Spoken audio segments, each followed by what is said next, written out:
ओ कारभारीन, चला तुम्हाला शेतीविषयक माहिती देतो. राहू द्या, तुम्ही माहिती कमी आणि टोमनेच जास्त देता.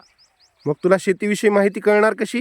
अहो, आता फक्त मलाच नाही तर सगळ्या शेतकऱ्यांना शेतीविषयी योग्य नियोजन आणि शेतीची संपूर्ण माहिती मिळणार. आणि तुम्हाला सुद्धा आता शेतीची योग्य माहिती देणार आणि मला हेलिकॉप्टरमध्ये फिरवणार.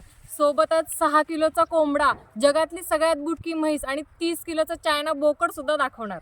अरे देवा, जबरदस्तच वर्ल्ड टूरचं पॅकेज घेतलंय वाटतं. ह्या वेळेस खिसारी कामच करणार तू माझा. अहो, आता वर्ल्ड टूरच्या पॅकेजची काय गरज. आता आपल्या परभणीमध्येच स्वर्गीय ॲडव्होकेट शेषरावजी धोंडजी भरोसे यांच्या स्मृतिप्रित्यर्थ माननीय आनंद शेषरावजी भरोसे यांनी भव्य कृषी संजीवनी महोत्सव हे राज्यस्तरीय कृषी प्रदर्शनाचं आयोजन केले. परभणीमध्ये नेमकं कुठं बरं?